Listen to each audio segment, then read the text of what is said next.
존재하거나 혹은 그렇지 않거나 이 세상의 모든 이야기, 기묘한 이야기.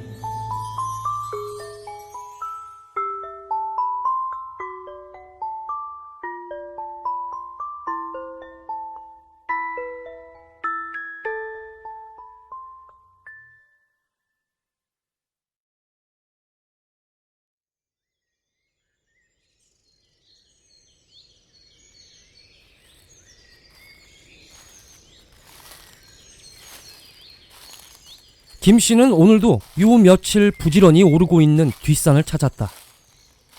남들에게는 단순한 산책로지만 그에겐 설악산 대청봉 못지않게 가파르게 느껴졌다. 운동 부족 때문일까? 아니다. 걷기 시작한 지 고작 10분 지났을 뿐인데다가 희한하게도 이 지점을 지날 때만 다리가 천근만근이었다.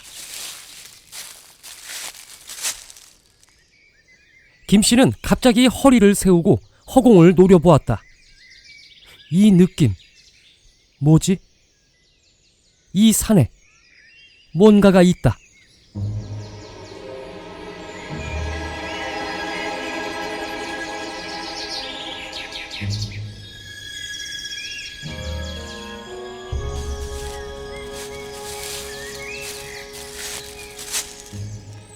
길에서 조금 떨어진 으슥한 곳에 한 뼘만큼 비죽이 나온 뭔가가 보였다.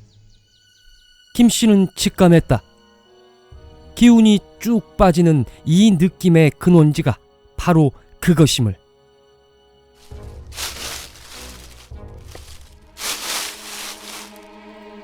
그것을 자세히 보기 위해 김씨는 주변에 있는 나뭇가지와 잎을 손으로 치웠다.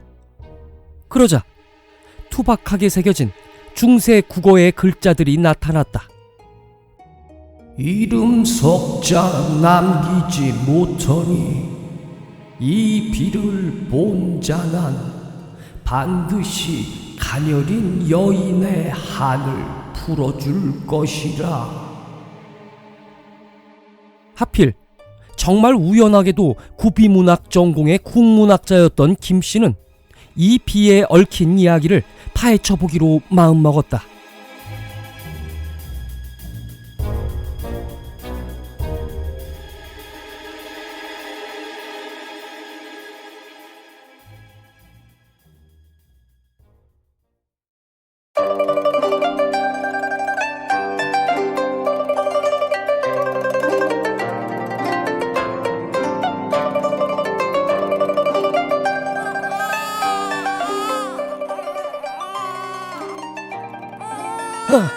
그 어찌 되었느냐? 옥동자라는 산파의 대답이 산모의 방에서부터 들려왔다. 드디어 조씨 가문을 이어갈 사내 아이가 태어났구나. 그런데 잠시 후 조금 전보다 더 우렁찬 울음소리가 집안을 뒤흔들었다. 이번에도 아들이냐? 산파와 여종이 광목에 쌍둥이 남매를 안고 나왔다. 에이, 계집 아이가 지 오래비 복을 가로채려고 따라 나왔구나. 사내 아이는 산모 품에 안기고 이 아이는 광에 두어라. 아유 대감님, 그랬다간 아기가 탈이 납니다요. 조대감은 대답도 없이 휑하니 대문을 나가버렸다. 여종이 품에 안긴 아기의 얼굴을 바라보았다. 살고자 하는 의지로 엄마 젖을 찾는 그 얼굴이 애처로웠다. 여종은 광목천에 무 하나를 꽁꽁 감싸 광에 두고 아기는 슬쩍 산모의 방에 밀어넣었다.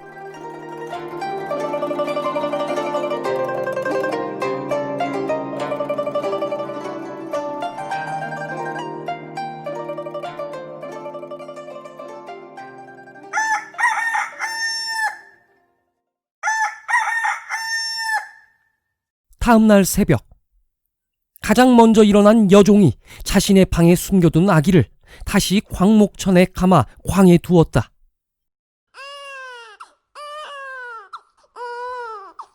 우렁찬 아기 울음소리에 식솔들이 모두 눈을 떴을 때였다. 아기가 그 광에서 간밤을 지새고도 못할합니다요. 하룻밤 죽을 고비를 넘긴 아기는 거두는 게 풍습이었다. 조대감은 씁쓸한 얼굴로 아기를 산모에게 주라고 명령했다.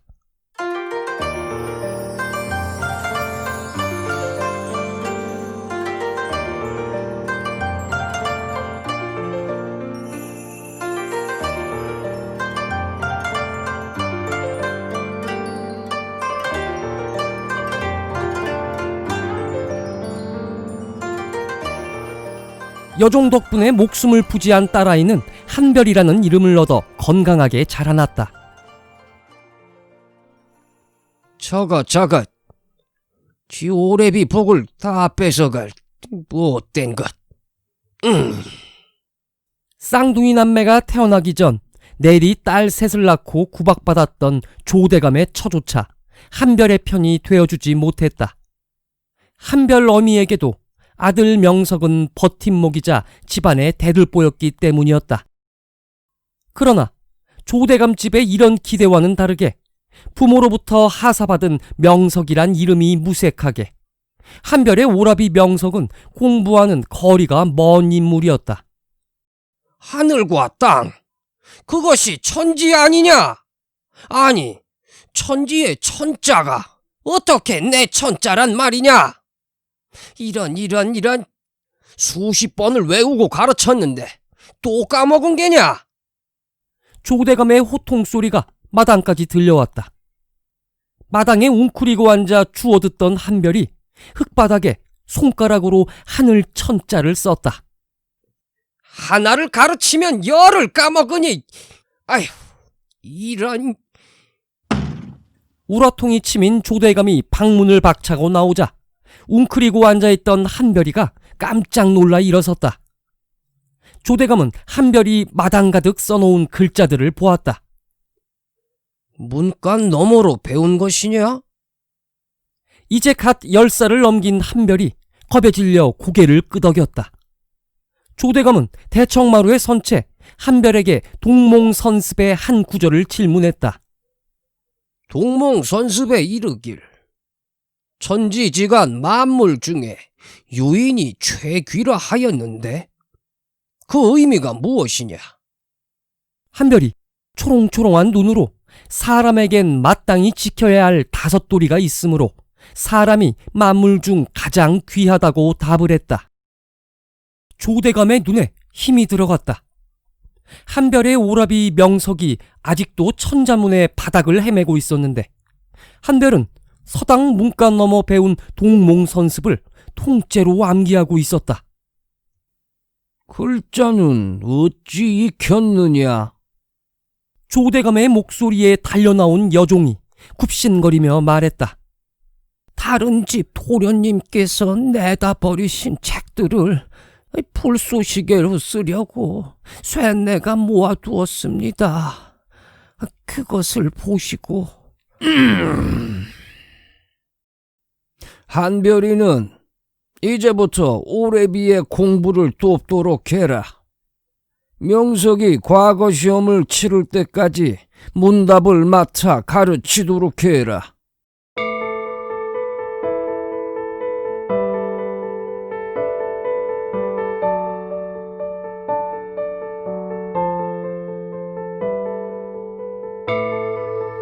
비록 오라비의 과거 시험을 위해 허용한 것일지라도 한별은 공부할 수 있다는 사실만으로도 가슴이 벅차올랐다.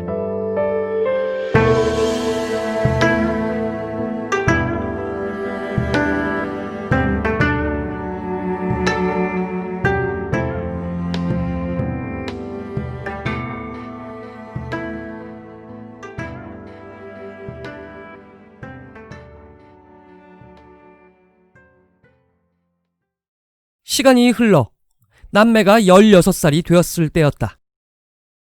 드디어 기다리던 과거 시험. 대과의 초시를 알리는 방이 마을 곳곳에 붙었다. 그날 밤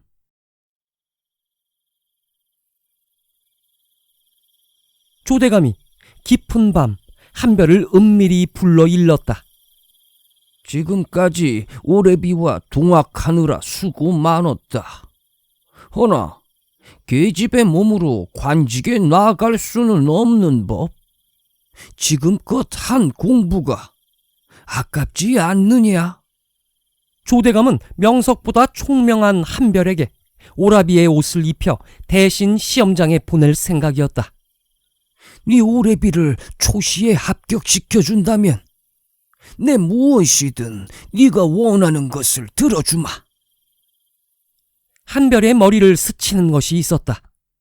집안끼리의 동맹을 위해 얼마 전 들어온 혼사짤이었다. 상대 남자가 유명한 한량으로 갖가지 비행을 저지르는 자라는 것을 한별도 알고 있었다. 오라비를 초시에 합격시켜주고 혼담을 거부한다? 나쁘지 않은 조건이었다.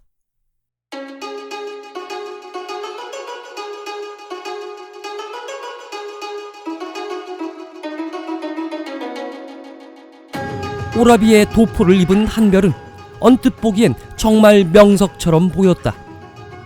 명석이 남자치곤 작은 키에 하얀 피부를 갖고 있었기 때문에 가능한 일이었다.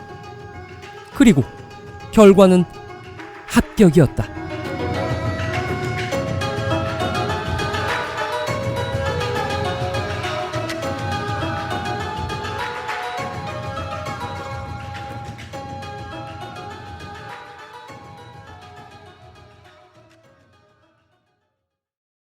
온 집안이 성대한 잔치를 벌인 후 한별과 조대감이 마주 앉았다.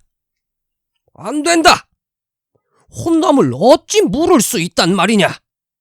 할 수 없는 일이다. 한별은 애가 탔다. 아무리 좋은 집안이라 해도 도둑놈 같은 무식쟁이 한량과 결혼하고 싶지 않았다. 눈물을 흘리는 한별에게 조대감이 새로운 제안을 했다. 복시가 곧 있을 것이다. 오래비를 합격시켜 준다면 내 혼담을 무르도록 하마. 2차 시험인 복시에 합격한다면 오라비는 관직에 배정되는 것은 물론이거니와 조씨 집안의 경사가 될 것이었다. 한별은 고개를 끄덕였다.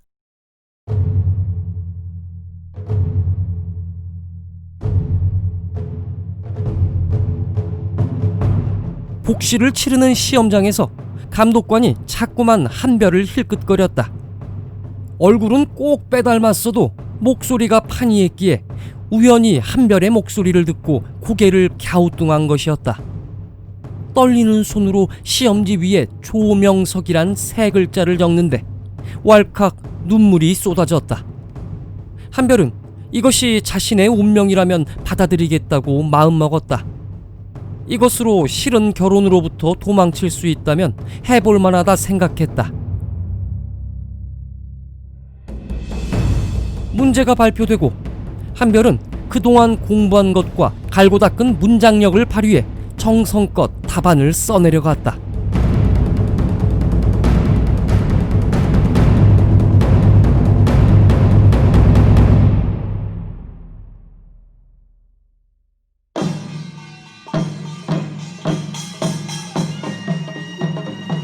결과는 급제, 합격이었다. 온 마을과 집안에 잔치가 벌어졌다. 약속대로 조대감이 한별의 혼담을 거부했으므로 이번만은 한별도 웃을 수 있었다. 아이고 좋으시겠어. 이제 전시만 남았네요. 잔치 중에 인사를 받은 조대감은 속이 탔다. 3차 시험인 전시는 왕이 직접 주관하는 시험으로 그 시험만은 한별을 보낼 수 없었다. 거기서 대리 시험이 걸린다면 아들 명석의 목숨 또한 부지할 수 없기 때문이었다. 그렇다고 명석을 보내자니 오히려 이전 합격마저도 의심받을 가능성이 매우 컸다. 이쯤으로 만족하자. 그렇다면 한별은 어쩌지? 증거를 두는 것은 위험하다.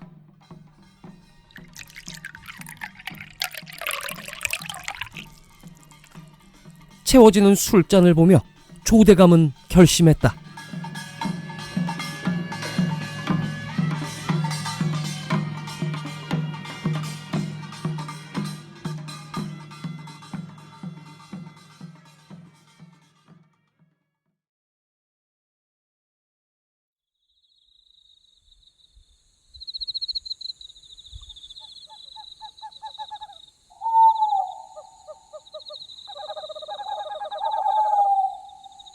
깊은 밤, 차객은 약속대로 조대감 집에 침입했다. 대감의 방에서 금부치 조금을 챙기고 건너방으로 향했다. 한별이 잠든 방이었다.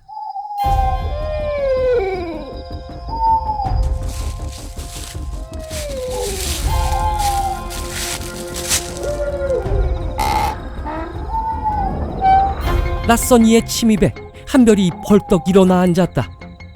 복면에 가리워진 얼굴 따위는 보이지 않았다. 어둠 속에서 긴 칼이 칼자루를 빠져나오는 소리가 울렸다. 그리고 은빛 칼날이 허공을 가로질렀다. 뒤늦게 뛰어들어온 여종이 그 광경을 보고 소리쳤다. 한별 아가씨! 한별 아가씨!